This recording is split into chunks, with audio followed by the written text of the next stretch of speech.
दोस्तों, आपने महाभारत में कई सारी कथाएं सुनी होगी, पर आज हम महाभारत के ऐसे योद्धा की कहानी जानेंगे जिसने कई योद्धाओं को परास्त कर दिया। गंगा, जिसने अपने 8 पुत्रों को नदी में बहा दिया और उसका 8वां पुत्र जो महाभारत का बहुत ही शक्तिशाली योद्धा बन गया, जिसे भीष्म पितामह कहते हैं।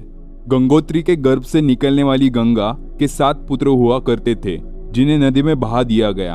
आखिर क्यों, क्या वजह थी, हम ये इस वीडियो में जानेंगे। महाभारत काल में हस्तिनापुर के राजा शांतनु शिकार खेलते खेलते गंगा नदी के पास पहुंच गए।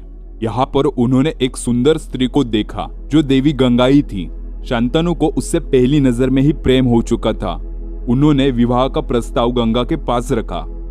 गंगा ने विवाह के लिए एक शर्त रखी कि मैं आपके साथ तब तक रहूंगी जब तक आप मुझसे किसी भी बात के लिए रोकोगे या टोकोगे नहीं, और ना ही कोई प्रश्न पूछोगे। ऐसा होने पर मैं तुरंत ही आपको छोड़ के चली जाऊंगी। राजा शांतनु ने उस स्त्री की बात मान ली और उसके साथ विवाह कर लिया। समय के साथ साथ शांतनु को 7 पुत्रों ने जन्म लिया, लेकिन सभी पुत्रों को माँ गंगा ने नदी में बहा दिया। शांतनु ये देखकर कुछ कर भी नहीं पाए। उन्हें इस बात का डर था कि यदि मैंने इसको रोका और प्रश्न किए तो यह मुझे छोड़कर हमेशा के लिए चली जाएंगी। 8वां पुत्र होने पर जब गंगा माँ उसे लेकर नदी की ओर जा रही थी, तभी शांतनु ने उन्हें रोका और पूछा कि आपने ऐसा क्यों किया। तब गंगा माँ ने कहा, ये सभी वसु थे जिन्हें वशिष्ठ ऋषि ने शाप दिया था। मैं इन्हें इस शाप से मुक्त कर रही थी। आपने शर्त ना मान के मुझे रोका।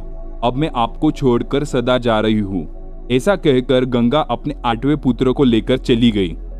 इस बात का उल्लेख महाभारत के आदि पर्वों में बताया गया है कि एक बार गौ आदि वसुओं ने ऋषि वशिष्ठ की गाय नंदिनी का हरण कर लिया। क्रोधित होकर ऋषि वशिष्ठ ने वसुओं को मनुष्य योनि में जन्म लेने का शाप दिया। जब वसुओं ने ऋषि की माफी मांगी, तब ऋषि ने कहा, तुम सभी वसुओं को शीघ्र ही मुक्ति मिलेगी, लेकिन इस धो नामक वसु को पृथ्वी पर अधिक काल तक रहना होगा। इस बात को जब वसुओं ने माँ गंगा को बताया, तब माँ गंगा ने कहा, तुम सभी को मैं अपने गर्भ में धारण कर लूंगी और तत्काल ही मुक्ति दे दूंगी। और वैसा ही हुआ।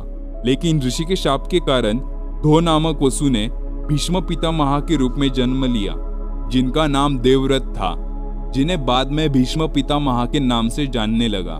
तो दोस्तों, वीडियो कैसी लगी ये कमेंट बॉक्स में जरूर बताना और लाइक, शेयर और सब्सक्राइब कर देना। मिलते हैं ऐसी नए वीडियो के साथ।